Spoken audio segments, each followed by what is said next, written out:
around us. So let that feeling grab you deep inside and send you reeling where your love can hide. Hey, welcome to, I think this is episode 11, Super Saucy episode 11. I think I don't have it in front of me. Oh, I do. There's the name. Summer Fun Day. What's going on, gentlemen? How are you? Happy summer. Evan, happy summer. Just happy to be here. We're I know happy you you're here are. too. Mm-hmm. How's the We're summer also been so happy. far? Has anybody taken any time off yet? I'm noticing that we're recording this on the 20th of July and I have not really taken any time yet. Anybody else? Same boat? I took time. I do a trip with my family at the beginning of July every year. Oh, this is the Schnazzy Cape trip where you meet your hobnobby baseball friends? It's not that hobnobby or schnazzy. I mean, it's actually pretty low key. It's both. It's pretty okay. It's not. It's very, very nice, but it's not. We stay. Family of 5, and we stay in a place that is maybe 800 square feet. I mean, we are really in a tiny spot. We're looking out at the ocean. It's beautiful. It's wonderful. I'm not saying that like we're exactly, I don't know, low budge or anything, but it's not like any super fancy kind of thing. It's a lot of hanging out at the beach together and just enjoying it. We're not at the, if you're familiar with it, the Chatham Bars Inn, which is a pretty fancy place in that part of the world. It's nothing like that, but it's a really, really good time. And you know what? Just an opportunity. I think we talked in the before we got on for this, but an opportunity to connect with family, to disconnect a little bit, to spend time together, and to kind of think about those big rocks, the most important things. And as we were brainstorming the kinds of things that we wanted to talk to people about, super important to be able to disconnect so that you can come back recharged and really reflecting and thinking about the year to come. Yeah, whoever wrote that last entry about the big rocks and filling in the space, that was brilliant and poetic, and clearly not me. Well done. It was Or nice. me. It was very nice. So you're off Whoever it the was. table first. Whoever it was did a spectacular job, not me. We had a colleague years ago. I remember Jason and I were sitting at a NISCUS meeting, which I think we should talk about the retreat at the beginning of end of June, beginning of July as well, and the great entry about Mookie Wilson in a minute too. And not let another minute go by without congratulating our friend Ken Bossert, now the president of NISCUS. But we didn't stay away for 2 weeks this year, although I did take 2 weeks off. We came home a little bit earlier. Made a lot of sense because we wanted to just get home. But we had a colleague, Jason and I sat with one time, who I was explaining taking a 2-week vacation to, that really almost needed the closest AED device and could not wrap her head around the idea that 2 weeks was something that could happen. And I'll just say that it's different for everybody, and everybody's circumstance in their district and amount of support, all those things are different, or comfort level, by the way, with that. But this person's point was that there's no way their district could do without them for 2 weeks, that it just was impossible for the district to do without them. And I would say, because we have people of all different levels of experience that listen to this, I think people should get used to the idea that your district can do really well without you. Like, I don't want to talk ourselves out of our importance, but I think that it is important to realize, there's things you have to have in place to make sure that people can get a hold of you, or that, you give an answer when an answer is needed. I don't mean just like abandoning people, but you're not that important. Like, you can do that. And it's actually healthy, I think, for the organization, but that's just my 2 cents. It was interesting, this person's perspective. And further, the sign of true effective leadership is being the ability to subtract the leader in the organization to be able to move forward, and creating systems and processes and all the things that continue to happen in your absence, and having that firmly established chain of command. If you're absent and the system shuts down, you're not running a very effective system. How about trusting the great people that you work with? Right. And we're all pretty mobile these days too. But Yeah. Here's the other thing I think with that. I think from the followership standpoint, I'm not smart enough to be complex. So one of the things that I think is important is predictability. Everybody knows what I'm going to say. They know, where I'm going to land on something. So not that there aren't things that might come up that they might not want my take or whatever, but they don't need me. And incidentally, they already have me because they know exactly what I'll say and where I will come down on a particular issue. So I do think that's important too. The other part I think with it is that trust part is, if you're going to be gone, and empower people to make some decisions, if they don't do it the way you would have done it, You gotta let it go. you got to let it go. That's you can't then show up and critique the things that were done in your absence. Yeah, great that you don't like that, the person might be thinking, but your toes were in the sand and we were doing the work here. Thanks a lot, right? So Yeah. being aware of that, I think, is super important too.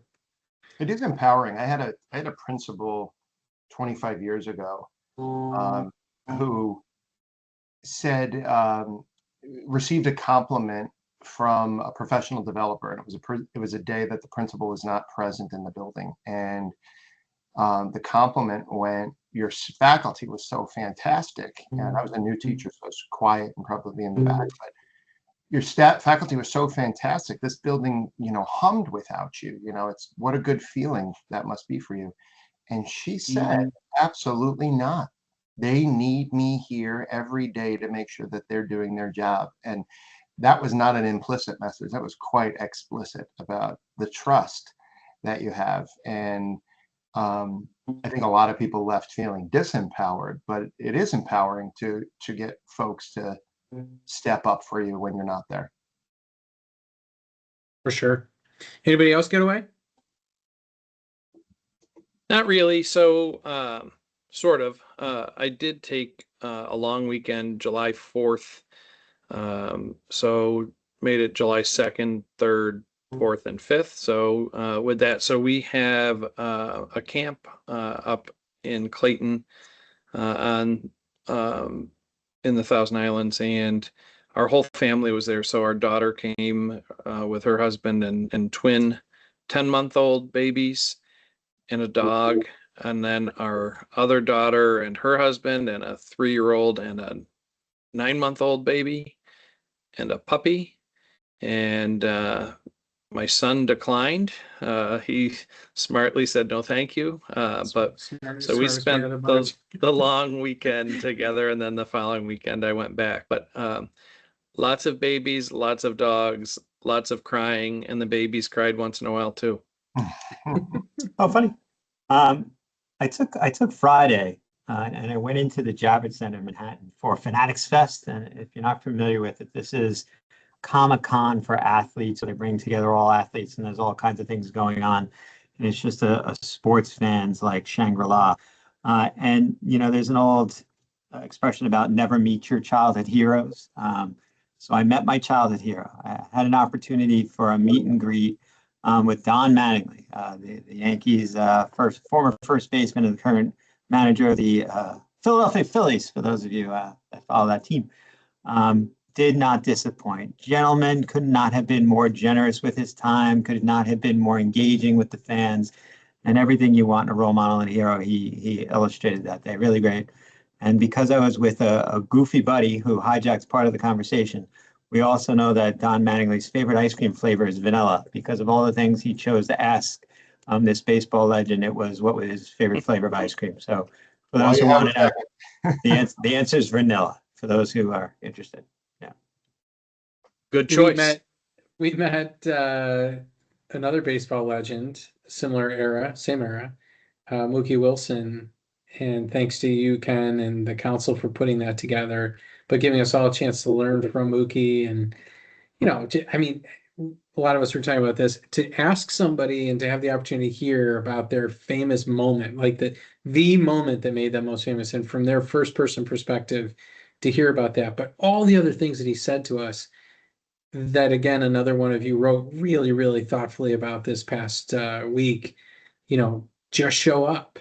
It was super cool. But I think that you just hit on such an interesting point. Here are people who were at the top of their craft, great great heroes to a lot of people, very talented in their work, and yet just a couple of pretty regular guys. Yep. You know, and that so many people are that way. But really gracious, Mookie was too. But I loved the piece last week that that one of you wrote, and that whole idea of just show up, which is probably a pretty good message for this summer too, right? Like, how are you just showing up for and being intentional in your work this summer? Well, as the opening paragraph of that last entry that featured Mookie Wilson was a congratulatory statement to me and wishing me the best, I wrote it. So that was me. That was my first guess too. That was me. Mm-hmm. You know, Mookie was such a gentleman. He FaceTimed that night with my 10-year-old. And that has been the story that everybody in Hampton Bays now seems to know, because he lets you know that Mookie Wilson told him to go to bed because he had baseball camp the next morning. And so quite a connection that he made. Was that before or after? Was that the reason we all sat waiting for about 45 minutes? Was that during the FaceTime? Yes, you waited Oh, all good. patiently. Good. Yeah. Well, I'm glad that that was such a impactful call. He went to As bed. I carried a 700-pound box of baseballs that Kevin McGowan did not offer to help until we were walking through the threshold of the Baseball Hall of Fame. Sweat pouring down me, but good news, I had an hour and a half to cool off while the two of you were FaceTime. having a private conversation with him. But it was Dr. great time. I offered Not all multiple heroes times, but wear it capes. seemed like you had it well under control. And you really seemed insulted that anybody would think you needed help. So I was careful in how assertive I was in offering to carry the box of baseballs. Mm-hmm. So, well, one of you did a great job capturing the words that he shared, and it really wasn't me. And you did a spectacular job, I thought. The walk over from the hotel to the venue in which Mookie was speaking, I got to walk with him, and we were just sharing. And one of the parts that he didn't share that I was most impressed with is that if you recall back in the 80s, when Mookie Wilson was interviewed post-game, pre-games, and things like that, he was barely intelligible. He was educated in the Deep South. His education stopped at the high school level, and he really hadn't mastered the art of communication. When he spoke to a room full of, highly educated district leaders, he did so in a way where he was so relatable, his lessons learned on the field to how they could be applied to an educational setting. He had so advanced himself after his playing career, going back to school, getting a degree, being ordained. He really found a second career and a second calling. And it was just such a great time listening to him. He did tell a funny joke that I'll share. They showed us a film of the history of baseball and focusing on the Hall of Famers, and Nolan Ryan, who threw 8 no-hitters, and so who had 7 no-hitters, and all this stuff. And he joked, "You know how many games I had with no hits and I'm not in the Hall of Fame," which I thought was a great one-liner that he's probably used more than once. Yeah. Did you say ordained? He's been ordained? Yeah, he's a minister, and that was the part of the story where after he hit the ground ball and used an explicative that he no longer uses, he demonstrates how he conducts himself a little differently in the church. Yeah.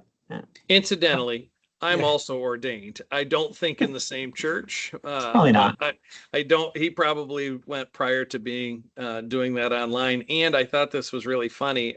And now it has messed up 2 trips that I have planned because I'm officiating weddings. So yeah. And your language still is fresh sometimes, though. Yeah, I was is. going to say, I'm It is. also ordained, but I never use those words anyway. So Right.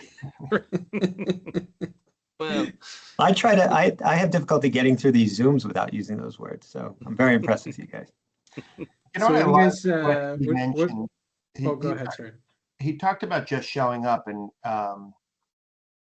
and then there was a second part to that sentence on multiple different pieces of advice, and it was show up to people where they are, right? Show up and support them on where they are. And it was a reminder to me of how multidimensional our teams are, and finding the skills and talents and gaps that our teams all naturally have, and being okay with that, and not and exploiting people's talents and skills for the betterment of the organization, as opposed to making them just a likeness of you, for example, right? Like, so we do that as teachers. We meet kids where they are and develop their potential. And it was a point, just a recrystallization for me, I guess, that, to enjoy the diversity and that multifaceted element of our teams. I also, go ahead. Yeah, and on that point, Lars, one of the things that I most enjoyed about the retreat, and for those watching who aren't aware, superintendent and district leaders come together from across the state, for this event each summer immediately following the end of the school year. In the retreat in general, I just had the opportunity to hear so many of our colleagues engaging with one another, and the opportunity to share and celebrate, the special and unique things happening in their district, and then transferring that information so others could apply it to their own work. Just that sharing of ideas and thoughts. And, sometimes superintendents have the tendency to believe that their district has discovered plutonium and all the best things are happening there and there's nothing to be learned elsewhere. And the environment that was set for that retreat was just the exact opposite. And I've seen it before, but it was just so great to, go from cluster to cluster, so to speak, and hear people just being so generous with sharing the work and watching it spread throughout the state. As much as I enjoyed meeting Mookie and going through the workshops that were planned, I think just that collegiality was the best part of the weekend. Yeah, and two things I would say agree with what's been said, but one of the things that's interesting is, those of us on the screen have been going to that for a long time. And what's interesting, though, is it's a new group every year and becomes more and more new. And a lot of folks who haven't necessarily been in the seat that long. And to your point, I learn as much from them as I do the veterans. And so, great conversations along those lines. The other thing that, and Mookie's not the first one, but, so we know about him as a player. And really we know about him as a player because of one play. Let's be honest. Otherwise, I think he would have, just been a former major leaguer. But the other part is, what did he do after? And what he did after was he coached. And so when you listen to him and other speakers from outside of education, so much of what they do transcends into what we do. And so the things that he was telling us were things that he learned as a player and a coach. And so as I think about that, largely we're just coaches.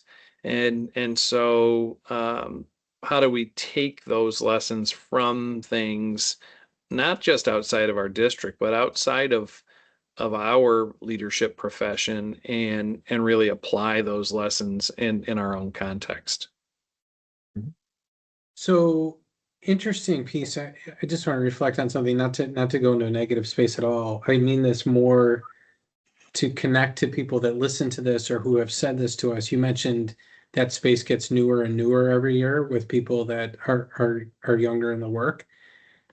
It was interesting to me that we have, as a group, on our group text and just when we're together, talked about the challenge of this past year, and that in our careers, we've had different years that were more challenging than others, and that this past year was particularly challenging for different reasons for all of us. But it was interesting to me at that retreat to learn, and I think it's important for people to hear this, that it was challenging for so many people in so many places. And some of the people coming to the table relatively new to that meeting were a little sheepish about acknowledging that. And then they find, well, it was really kind of a rough year. And then all of a sudden, when given an opportunity to really unload that a little bit more, were really very open about their challenges and seemed almost relieved when somebody else said, yeah, it was tough for me too, and tough for our district, and we had this going on. So it just was interesting. And I, listen, I'm well into now being excited for next year and enthused and refreshed, and that's in the rear view mirror. I'm not dwelling in that.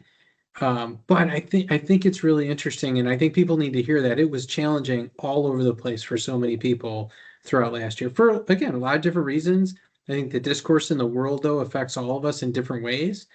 And I just wanted to make sure people are aware of that. They're not alone in that, because our jobs can sometimes be pretty isolating, and people feel as though, gosh, it can't be like this everywhere. I don't know. It was pretty challenging. Kevin, Kevin, I think all of us engage in coaching and mentoring and supporting our colleagues, in many different ways. Got a call from a new superintendent last week who was facing a particular challenge. They wanted to pick my brain. And when the scenario was thrown at me, I paused and said, I have no idea. That's a new one. Let's really process this. And the superintendent on the other line said, oh, I'm so glad to hear that. It's not just me. Sometimes that's refreshing to say, yeah, that really is a challenging and unique situation. And even after X number of years, I need to sit and process that. It can be a relief to our colleagues who are new to the game to know that none of us have all the answers and none of us have experienced all that the position throws at us. And sometimes you really do need to pause and consider before knowing the answer. And it just illustrates how important finding the network is. That, a network of, 80 plus years of superintendency on this screen right here, and still, and that's and then the rest of the three of us, that it's still a, whoa, did I miss that, or was that always a thing, or am I not seeing this clearly or correctly? Can't do it without that network. It's not cliche to continue to say how important that is. No, totally agree.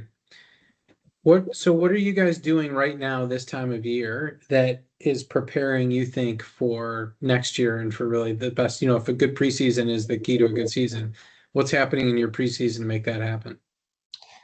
I just clicked send on, we jumped head first into the 11th hour UPK expansion. Yeah. And really went back and forth about, do we do it? This is going to sound off, but do we do it right or do we do it quick? And we do it and I think where I settled was we do it as right as we can now, and tell families that you're working with us as we pioneer. We had 41 half-day seats, and now we will have 52 full-day seats with district programming and a couple of community partners as well. And we're figuring it out as we go. I'm not a huge fan of the saying, build the plane as you fly it, but we felt it was an imperative to not leave $500,000 on the table for families at this time. And we're going to have, at this point, more than half of our kindergarten class served with full day pre-K over the next 2 years. And so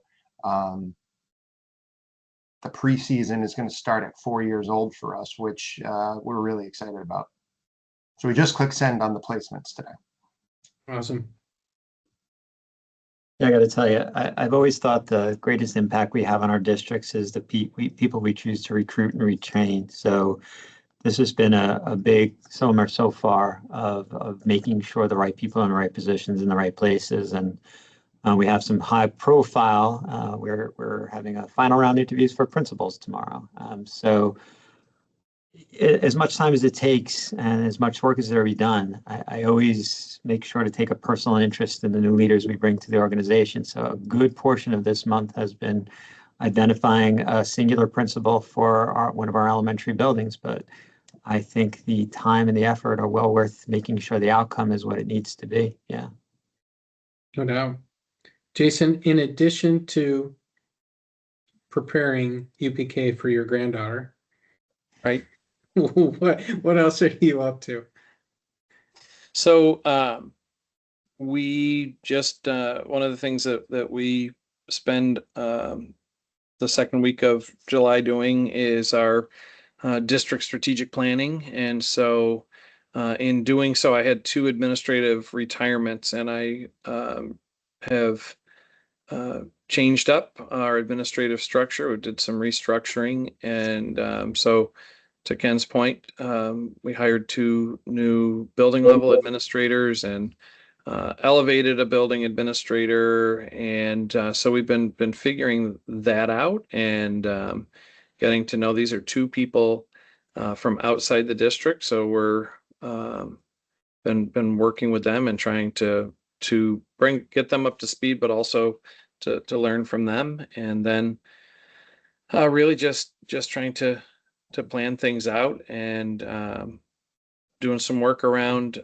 trying to identify second order change that needs to take place in each building, in each department, and then developing a plan to effectively lead that change. So lots of good things with it. We don't have a lot. We've been fortunate. We've already had 3 PK and 4 PK for some time.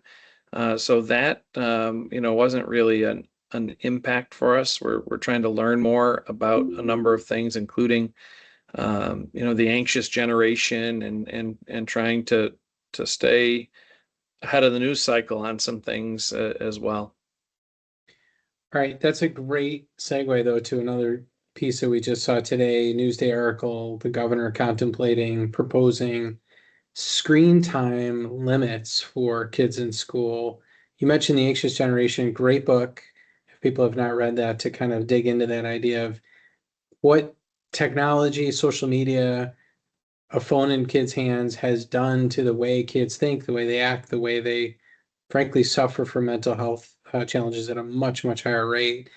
And the quote unquote cell phone ban, the internet enabled device ban that took place this year, seemed to have had a pretty big impact across New York State and schools and went really, really well. In a lot of places, I mean, up and down, some different aspects of that. But interesting, this idea of screen time limitation. We saw post-COVID a lot more reliance on technology in classrooms, particularly at the elementary level, center-based activities with kids on screens longer.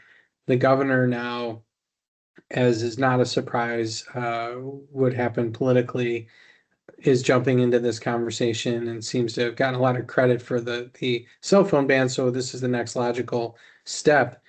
What are you guys thinking about seeing reactions to that? Any thoughts?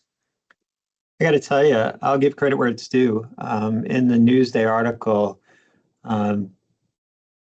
Greg Burke from the council was quoted, and I thought it was very poignantly said that we need to not just talk about the time on the screen, but what's on the screen. Because when we're talking about instructionally beneficial resources that are electronic in nature, that's one conversation. When we're talking about social media, when we're talking about gaming, when we're talking about other things that children use these devices for that are very unhealthy in nature and as exposed in the anxious generation, it's a completely different conversation. And I think sometimes the content gets lost in the shuffle of just recording the time. When we look at the amount of time a child is on the iPad or on a device during the day, yeah, it can be overwhelming, it can be staggering.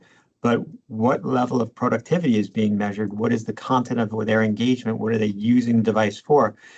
So while I agree this is a very useful investigation, we have to be careful to discuss screen time versus instructional screen time. I don't think anyone supports a kindergarten or a first grade student, learning all of their curriculum through an electronic device. No one does.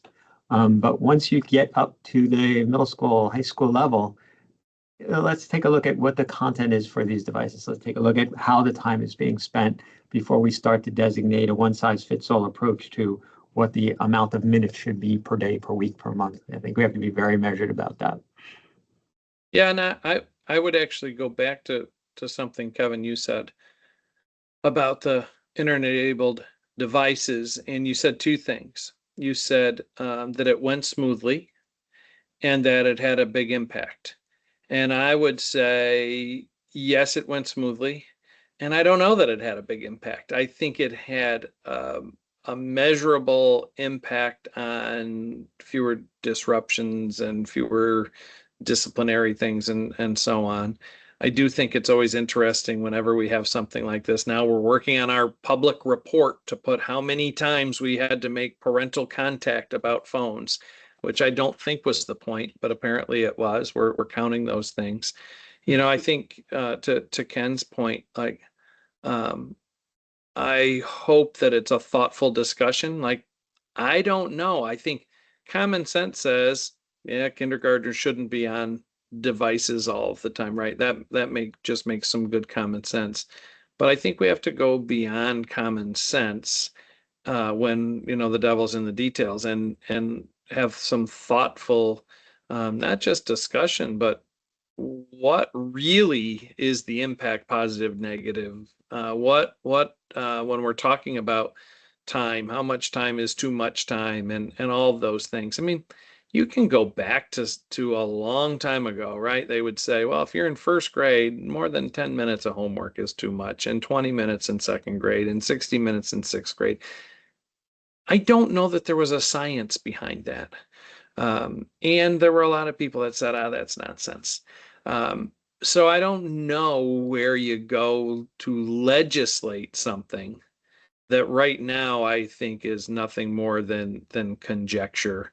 And I think it's one of those things that people are going to say absolutely, and you'll get political points, and then there will likely be some unintended consequences. One other thing I would say is this, and to me, it's similar to the Inspire New York agenda. The agenda makes great sense. I love the direction we're headed, but in the abstract, I will tell you, I think it's going to be a much more difficult conversation, a much more nuanced conversation to say, well, you don't have to pass Regents exams any longer. Likewise, to say, okay, screen time is limited. However, what you're going to be held accountable for in terms of measuring the performance of your students and your schools and your district is a computer-based, fully screen timed assessment in grades 3 through 8 in math and ELA and in science and so on in grades 5 and 8. So when we're looking at those things, I think that you have to balance the school accountability measures with the idea of there's too much of this or not enough of that.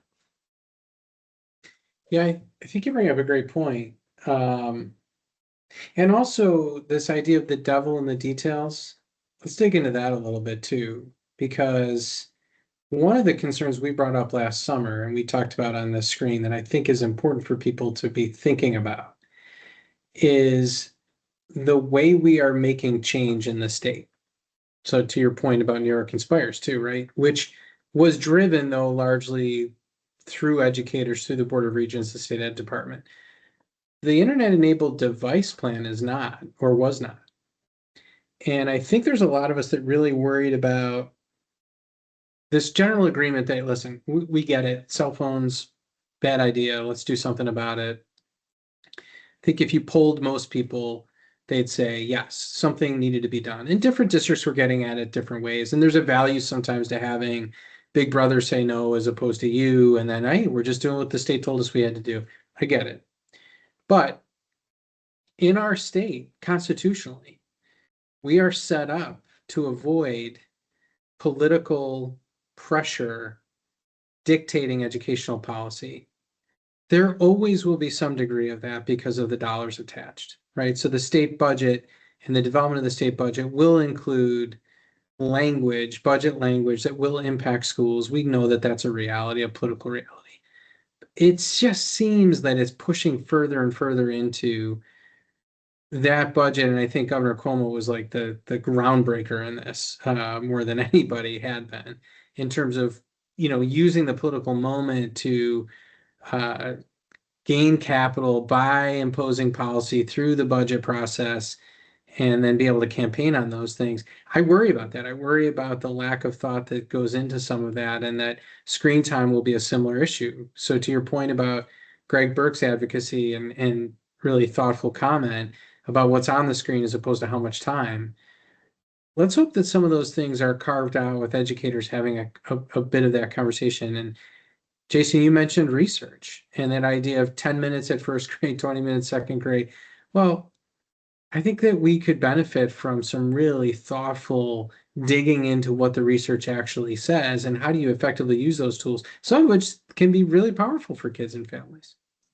Well, the word you use, it hits it right on the head. The work we do is nuanced. It's not a campaign slogan. It's not a headline. It's not a message on X or whatever. We said the same thing with the cell phone ban as well. Conceptually, right, probably not a good thing. The cell phone itself is not the bad. it's what was being done on it, the bullying, the isolation, things like that.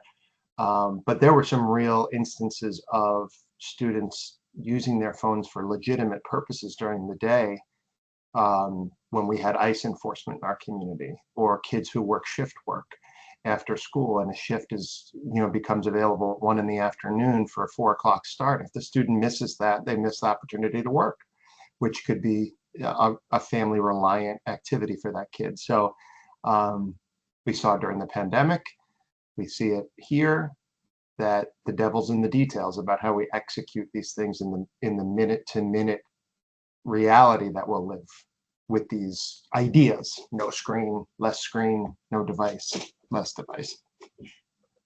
How about Well, the equity issue involved too? Sorry to interrupt you, Jason. I mean, the fact that one, you've got the equity issue of, is technology as available for all kids? But the second part of that is, in many places it is actually, and it's been funded, and there's opportunities for kids that technology can actually expand horizons for kids, where there may not be as much staff support, where there may not be exposure to field trips in the same way, where there may not be the same access to materials and resources, but the internet has opened that up for people, and technology has made things more accessible at times. So just hate to, over legislate that without understanding the complexity of it. But sorry, Jason, I interrupted you. no, you're fine. I mean, I think a lot of it is, again, it's just it's conjecture and opinion, and I think we just need something more definitive than that. And I also think with some of it, it's a little early. I think I'll tell you, during the whole cell phone ban conversations, we hosted one of the governor's forums, and there was one of the our local elected officials, and she was she is not running for re-election, which is a loss, I think, for the assembly. But she had something really thoughtful to say. She said, all the things that are being described in these meetings is really an issue around addiction, and talking about students and mental health issues associated with cell phone use. And so there hasn't been any conversation about what are we doing to treat the addiction, but rather how are we legislating to prevent access. And I think it was thoughtful. And I think when you start getting into something like this, I think it's deeper. And I don't know the answers. I could give you my, shoot from the hip opinions, and I think everyone is well equipped to do that. But I don't think we've done any real thoughtful either discussion, and certainly not research. Yeah, good point. All right, I know we're pretty close to up against it time-wise for some people on the screen that have things they have to get to, but I'm curious, a closing thought from each person on what should people be doing this time of year to have the best school year possible for their district, of course, primarily, but also just for themselves too. What are some words of advice, some nuggets that we can share with people? Ken, how about you? You want to go first? Sure. Recharge the batteries. If you don't treat the summer differently than you do the academic year, you will get drained prematurely. I think you have to just conduct yourself differently. You have a different mindset. The work is important. The work is essential. You're setting up shop to open for smoothly. But if you don't take the tie off and you don't just change your mindset a little bit and find greater balance, you'll have a real long year. You got to do it a little differently over the summer. Thanks. Lars, what do you think? Embrace the beauty of this field allowing us a reset button. You used the word rear view mirror before, and there are things that we should leave in the rear view mirror. A challenge or a frustration, and embrace the idea that we're getting the opportunity to start fresh for the new year. Jace? New team members means new team. And so including your governance team, including your leadership team, including your teacher teams. And so what are you doing thinking about the stages of team development? You're now in that forming stage. What are you doing to form new teams? So it's a great opportunity to make sure right now is a perfect time with your new boards. Get clarity around what is the role, what does that look like? Are we on the same page? Be clear about expectations, clear about the culture of your organization. So I think Ken talked about the idea of recruiting and retaining. Well, one of the ways you retain talent is be really clear about where are you and what are the expectations here. So I would just focus on that. What are you doing to form your new teams? Kevin. Yeah. I think, it's interesting. This is such a great time to, yes, rest, recharge, physically, mentally, emotionally, for sure. And kind of get your head straight, get your heart straight, get ready for next year, refocus on diet, exercise, those kind of things, for sure. So I don't want to diminish that. Super important.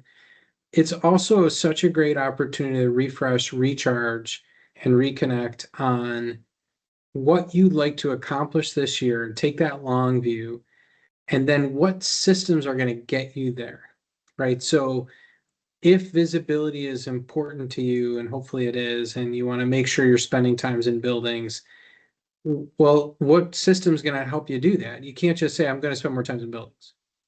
It's not going to happen, right? So schedule that. What schedule works best to make sure that that happens? Is there a building close to your house that you can go to first thing in the morning? Is there one that on your way home or on your way to another meeting? What schedule works best for you in your district, in your scenario, to make that happen? You have the chance to think about that now and to set that and calendar that now for the course of the year, as opposed to, I'm going to get to that. It'll happen. I'm going to work with the principal to figure that out once the school year starts. That's not going to happen. Do it now. So really think strategically about that. Jason's point about the norming. Okay, you've got a new principal you want to spend even more time with. You better get that on the calendar now. Set up your leadership team meetings, your governance meetings, your meetings with the board now. What's your calendar for that? When do you need to meet with people? How do you need to meet? Do you have regular meetings on the calendar then with the new board member to set that up for the course of the year? Like, how are you doing that orientation? I guess now is really the time for whatever your goals are. What's the plan then for you to accomplish those goals, and systemize that for the course of the year, while also being intentional about kind of resetting for yourself and getting ready for that, again, mentally, physically, and I think emotionally too. Hey, great talking to you guys and catching up. Enjoyed it. Hope, as you said, Ken, it's July 20th we're recording this, and we'll be back, I'm sure, with a before school episode as well, and our regular weekly entries. But great seeing everybody. Hope you guys have a great time. Wear your sunscreen and enjoy, guys. Have fun. Ciao. Good seeing y'all. Around us. So let that feeling grab you deep inside and send you reeling, where your love can't hide, and then you go stealing through the moonlit nights with your lover. Just let your love flow.